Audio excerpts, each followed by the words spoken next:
بسم اللہ الرحمن الرحیم نحمدہ و نصلی و نسلم علی رسولہ الکریم۔ آج کی یہ نشست ان تمام احباب کے لیے ہے جنہوں نے ابتدائی 9 چلوں میں شمولیت اختیار کی ہے۔ کچھ پہلے مرحلے میں ہیں، کچھ تیسرے میں ہیں، کوئی چھٹے میں ہیں، کوئی کہیں ہے۔ تو میں ترتیب وار ہر مرحلے کی یعنی کہ ہر چلے کی پہلے مرحلے کے ہر چلے کی انشاءاللہ تعالی مختصر ایک ویڈیو ریکارڈ کروا دے رہا ہوں تاکہ یہ آپ کو کچھ جیسے سمجھنے میں آسانی ہو۔ تحریر حالانکہ موجود ہے لیکن پھر بھی یہاں ایک ویڈیو بھی ریکارڈ کرا دے رہا ہوں تاکہ جیسے تقریب فہم کے لیے اور یہ کہ آپ کا حوصلہ بڑھے، آپ انکریج ہوں، اور اس سلسلے میں جو بھی سوالات ہیں اس کو آپ لکھ کر کے بھیجیں گے انشاءاللہ تعالی، فوری طور پر جواب لکھوانے کی کوشش کروں گا۔ تو اس سے قبل کہ میں یہ بتاؤں، یہ تو آپ پڑھ چکے ہوں گے، ظاہر سی بات ہے، بہت آسان سا ہے، لیکن یہ بسم اللہ شریف کا دوسرا چلہ ہے، یعنی دوسرا چلہ بسم اللہ شریف کا ہے۔ پہلا چلہ المستغاث الی حضرت اللہ تعالی الصلاۃ والسلام علیک یا رسول اللہ اس صیغے کا تھا، اور دوسرا چلہ بسم اللہ شریف کا ہے۔ تو بسم اللہ شریف کا یہ چلہ آپ کے لیے فتح باب ہے، روحانیت کا ایک در واہ ہو جائے گا، کھل جائے گا، پھر اللہ تعالیٰ آپ کو اس میں خوب ترقی دے، اور جتنا آپ کے مقدر میں ہے، جو اللہ تعالیٰ نے آپ کو استعداد جبلی عطا فرمائی ہے اور جیسے آپ کی قوہ ہے، تو اللہ تعالیٰ اس کے لحاظ سے جو بھی آپ کا مقدر ہے اور جو بھی اس فقیر سے آپ کو پہنچنا ہے وہ پہنچے، اور جہاں جہاں سے جن جن بزرگوں سے جو فیوز و برکات آپ کے مقدر میں ہوں وہ سب آپ کو حسن و خوبی کے ساتھ عطا ہوں، یہ ہماری دعا ہے۔ تو اس کو بتانے سے قبل میں ابھی چند باتیں عرض کرتا ہوں۔ سب سے پہلے یہ سمجھنا چاہیے کہ اللہ تعالیٰ نے انسان کو مختلف استعدادوں کا پیدا کیا ہے، ہر کسی کے اندر الگ الگ استعداد ہے۔ کوئی ایسا ہے کہ وہ گھنٹوں وظیفے پڑھ لے گا بیٹھ کر، اس کو فرق نہیں پڑتا ہے، لیکن کسی کو آپ 15 منٹ بیٹھائیے تو وہ اس کی طبیعت اکتا جائے گی۔ کوئی ایسا ہے کہ 2 گھنٹے لگاتار مطالعہ کر لے، کوئی کتاب دے دیجئے تو وہ چھوڑے نہیں، مطالعہ کر رہا ہے، لیکن کسی کو آپ ایک کتاب دیجئے تو وہ مشکل سے چند سطور ہی پڑھ کر کے بس وہ مطلب کہ اس کا ذہن بھٹک جائے گا، وہ مطالعے میں اس کا دل ہی نہیں لگے گا۔ الگ الگ استعدادوں کا اللہ تعالیٰ نے انسانوں کو پیدا کیا، باقاعدہ جیسے ہم نے عرض کیا کہ اس پر میری ایک ویڈیو بھی ہے انسان کی جو استعداد جبلی ہے اس کے حوالے سے۔ تو بہت سارے لوگ اس میں شوق رکھتے ہیں عملیات کو کرنے کا، سیکھنے کا، پھر سیکھ کر کے مخلوق خدا کو فیض پہنچانے کا، یا کم از کم اپنے طور پر خود فیض یاب ہونے کا۔ تو اس میں لوگ کامیاب نہیں ہوتے ہیں، تو اس میں کوئی بری بات نہیں ہے اگر کوئی کامیاب نہیں ہو رہا ہے سب کچھ کرنے کے بعد۔ دیکھیں ایک ناکامی ہے کہ ہم نے کچھ کیا ہی نہیں، غلط سلط طریقے سے کیا، تو ناکامی تو خیر مقدر ہے، وہ تو خیر ہونا ہی ہے، یعنی غلط سلط طریقے سے کریں گے، جیسے تیسے کریں گے، جہاں تہاں سے شروع کریں گے تو وہ تو کامیابی تو ملنی نہیں ہے، وہ تو ملنے سے رہی، مطلب منزل نشین ہونے سے رہے آپ، وہ تو ہونا ہی نہیں ہے، سوال ہی پیدا نہیں ہوتا۔ لیکن باقاعدہ میں ان کی بات کر رہا ہوں کہ جو باقاعدہ اس فن کو سیکھنے کے لیے تگ و دو کرتے ہیں، محنت مشقت کرتے ہیں، اساتذہ فن کے بتائے ہوئے طریقے پر، اصولوں پر کاربند ہوتے ہیں، باوجود اس کے ان کو کامیابی نہیں ملتی۔ تو ایسے لوگوں کو میرا مخلصانہ مشورہ ہے کہ آپ ہرگز دل برداشتہ نہ ہوں۔ اگر آپ کو اس طریقے سے کامیابی نہیں ملی تو آپ ظاہر سی بات ہے کہ آپ کے اندر میں کوئی اور استعداد ہے، ٹھیک ہے نا؟ آپ اپنی اس استعداد کو پہچان کر، یعنی کہ وہ استعداد پھر کس کام میں آپ کا معاون ہے، آپ اسی کام کو کریں تو انشاءاللہ تعالیٰ اس میں آپ کامیاب ہوں گے۔ اور یہ تو رہی عملیات کی بات، لیکن ایک ہے سلوک جو خالص اللہ و رسول کی رضا کے لیے، اور جو بزرگان دین کا طریقہ ہے، جو راہ سلوک کا ایک طریقہ ہے۔ اور بحمدہ تبارک و تعالی ہمارے یہاں جتنے عملیات اور ہمارے مشائخ کی تلقین کردہ اور ان کے ارشادات اور ان کی تعلیمات کی روشنی میں جو بھی عملیات بھی ہے وہ سلوک اور تصوف اور طریقت کے حصار میں ہی ہے۔ تو یہ بھی ایک طرح سے جیسے سلوک کی ہی راہ ہے، لیکن جب ہم اس پر عملیات کا لیبل لگا دیتے ہیں، ٹائٹل لگا دیتے ہیں، تو تھوڑی سی اس کی طبیعت مختلف بھی ہو جاتی ہے، اور چونکہ رابطہ کرنے والے یا اس کو پڑھنے والے کرنے والے وہ بھی خالص عملیات کی ہی نیت سے اس کو کرتے ہیں، تو خیر ٹھیک ہے، کوئی بات نہیں، لیکن یہ ہے کہ یہ سلوک اور تصوف اور طریقت اور شریعت کے حصار سے باہر نہیں ہوتا ہے، ٹھیک ہے نا۔ تو اگر آپ کو باقاعدہ عملیات میں کامیابی نہیں ملی تو سلوک کی راہیں آپ کے لیے کھلی ہوئی ہیں،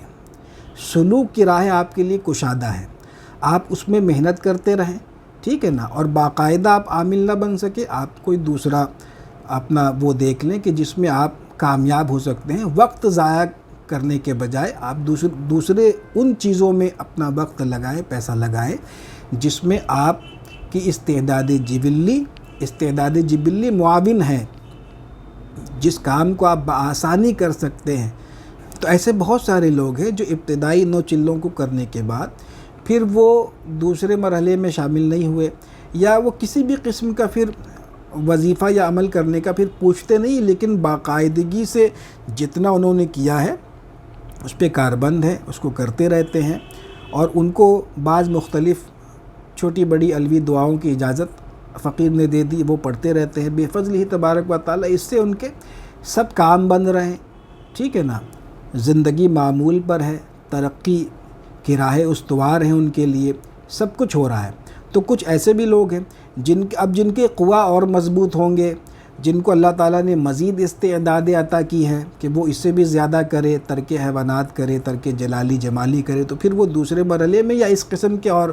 جو ہمارے یہاں مختلف جیسے سیپریٹ اعمال وغیرہ کرائے جاتے ہیں اس میں وہ لوگ شامل ہوتے ہیں یا مشورہ کرتے کہ مجھ کو کیا کرنا ہے۔ تو الحاصل یہ کہ یہ جو 9 چلوں کا جو یہ سلسلہ ہے، اس کا سب سے بڑا فائدہ یہ ہوگا کہ آپ کی محنت رائگاں کسی قیمت میں نہیں جائے گی انشاءاللہ تعالی، اللہ کے فضل سے۔ وجہ یہ ہے کہ یہ جیسے ایک سلوک کی طرح بھی ہے، ٹھیک ہے نا، عملیات بھی ہے، اور یہ ایک سلوک کا جیسے اس میں رنگ ہے۔ تو اگر آپ اس کو کرنے کے بعد، کیونکہ دیکھیں آپ شوق ہوتا ہے نا وظیفہ پڑھنے کا، جب آپ پڑھیں گے کسی وظیفے کو اس کے تعداد متعینہ کے مطابق، تو پھر آپ کو لگے گا کہ ارے بھئی اس میں تو کافی وقت لگتا ہے، اور ایسے اور ویسے، اور مختلف قسم کے جو تجربات ہیں وہ آپ کو 2-3 چلے میں سمجھ آ جائے گا کہ یہ کتنا مشکل ہے اور کتنا آسان ہے۔ تو ان چیزوں کے پیش نظر پھر آپ اپنا ایک لائے عمل آنے والے وقتوں کے لیے بناتے ہیں کہ ہاں واقعی یہ تو اتنا آسان نہیں جتنا ہم سمجھتے تھے، یا اتنا بھی مشکل نہیں جتنا ہم جانتے تھے، سنتے تھے۔ تو اس اعتبار سے آپ اپنا ایک لائے عمل بنائیں گے آنے والے دنوں میں کہ مجھ کو اب کس قسم کے اعمال کرنے ہیں اور میں کتنا پڑھ سکتا ہوں، کتنا کر سکتا ہوں، ٹھیک ہے۔ تو ان 9 چلوں سے گزرنے کا سب سے بڑا فائدہ تو ایک یہ ہوگا کہ آپ اگر فردر کوئی عمل آپ کو ایسا لگے کہ اب زیادہ ہم کچھ نہیں کر پائیں گے، یا یہ کہ بالکل تسلسل کے ساتھ نہیں ہو پائے گا، ہاں کبھی کبھی کوئی عمل وقت فرصت کے لحاظ سے کسی کے زکوٰۃ نکال لی وغیرہ وغیرہ، اگر ایسے کر سکتے ہیں تو الگ الگ لوگوں کے اپنے اپنے کنوینئنس کے حساب سے وہ اپنا ایک جیسے لائے عمل بنائیں گے، ٹھیک ہے نا۔ خیر آج تھوڑا جیسے تمہید بہت زیادہ ہم نے باندھ دی، تو بھائی یہ ابتدائی 9 چلوں میں سے یہ دوسرا چلہ بسم اللہ شریف کا ہے، اس کو جمعرات کے دن سے شروع کرنا ہے، 9 چندی جمعرات سے، اور کسی بھی مہینے سے آپ شروع کر سکتے ہیں۔ ابھی جیسے آنے والا مہینہ رجب شریف کا ہے، تو جو لوگ پہلے مرحلے سے فارغ ہو رہے ہیں یا ہو چکے ہیں کچھ دن قبل، کچھ ہفتے قبل، تو وہ کریں، یہ رجب شریف کے مہینے میں بہت اچھا ہوگا، اس کو کریں۔ اگر تو جیسے اچھا خیر وہ چاند کا تو خیر مسئلہ رہتا ہے، تو خیر یہ جمعرات کے دن سے شروع کرنا ہے، اور اس کو ہم نے یہاں لکھا عشاء کے بعد، لیکن آپ فجر کے بعد ہی پڑھ سکتے ہیں۔ جمعرات کے دن سے شروع کریں گے تو فجر کے بعد ہی پڑھیں، فجر کے بعد یا عشاء کے بعد۔ اسی طریقے سے آپ مغرب کے بعد بھی جمعرات کے دن سے شروع کر سکتے ہیں، اور فجر کے بعد بھی اس کو پڑھ سکتے ہیں، شروع کر سکتے ہیں، اور ایسے ہی چاشت کے وقت بھی اس کو شروع کر سکتے ہیں جمعرات کے دن. تو یہ 4 وقت ہو گیا. 5واں وقت یہ ہے کہ اگر آپ اس کو عصر اور مغرب کے درمیان پڑھنا چاہتے ہیں تو جمعہ کے دن شروع کیجئے گا اور عصر اور مغرب کے درمیان 1900 مرتبہ بسم اللہ الرحمن الرحیم پڑھیں گے. اول آخر 11 مرتبہ درود غوثیہ پڑھیں گے. پھر آپ 40 روز عصر اور مغرب کے درمیان پڑھ لیں گے. تو یہ ہم نے جیسے سہولت کے لیے 5 اوقات کا ذکر کر دیا. اپنے آپ سہولت کے اعتبار سے ان وقتوں کا انتخاب کریں گے. پھر جو بھی سوالات ہوں گے اس کو لکھ دیجئے گا. اس میں نیت یہ کرنی ہے بسم اللہ شریف کے چلے میں کہ آئندہ میں جو بھی اعمال و اشغال اور اوراد و وظائف کروں تو اسی بسم اللہ کی برکت سے، یعنی یہ جو میں خدمت بسم اللہ شریف کی کر رہا ہوں 40 روز تک، ہر روز 1900 مرتبہ 1900 مرتبہ مطلب بسم اللہ شریف میں 19 حروف ہیں نا، تو اس نسبت سے 1900 اس کو بھی ذہن میں رکھیں گے. بسم اللہ شریف میں 19 حروف ہیں تو ان حروف کی نسبت سے 1900. اسی بسم اللہ کی برکت سے سب درست ہوں، جتنے اعمال اشغال اوراد و وظائف کریں تو سب درست ہو اور تکمیل پذیر ہو. اور شفا شریف کی حدیث ہم نے اس میں یہاں پہ نقل کی کہ فرمایا کہ ہر وہ کلام جس کی ابتدا اللہ تعالیٰ کے ذکر اور مجھ پر درود سے نہ کی جائے وہ ہر بھلائی سے خالی ہو جاتا ہے. یہ حضور اقدس صلی اللہ تعالیٰ علیہ وسلم کا ارشاد ہے. اور ایک دوسری روایت ہے کہ ہر بامقصد کام جو اللہ کے ذکر اور مجھ پر درود سے شروع نہ کیا جائے وہ ہر بھلائی سے خالی ہو جاتا ہے. پھر انشاءاللہ تعالیٰ جب اس کو کریں گے، یہ ان 9 چلوں سے فارغ ہونے کے بعد پھر بسم اللہ شریف کے بڑے چلے بھی کروائے جائیں گے. اب بسم اللہ شریف کا جو یہ ایک چلہ ہے نا، اس کے بعد جو ہے تیسرا چلہ درود تنجنا کا ہے، 14 چلہ درود فضل عظیم کا ہے، 5واں چلہ درود اسم اعظم کا ہے. اس میں درود شریف کے چلے زیادہ ہیں. یہ جو بسم اللہ شریف کا چلہ ہے نا، باقاعدہ اگر آپ نے باقاعدگی سے اس چلے کو نکال لیا نا تو یہ فقیر کا وجدان بھی کہتا ہے، تجربہ بھی کہتا ہے زندگی بھر کا، کہ یہ بسم اللہ شریف کا عمل اور درود شریف کے یہ جو اعمال آپ کریں گے یہ کبھی رخصت نہیں ہوں گے. اور جیسا کہ ہم نے شروع میں عرض کیا کہ یہ فتح باب ہے. ٹھیک ہے، تو اس کو کیجئے. اللہ تبارک و تعالی ہم سب کو علم نافع اور خیر کثیر عطا فرمائے. فقیر کو اپنی دعاؤں میں یاد رکھیں. السلام علیکم ورحمۃ اللہ وبرکاتہ.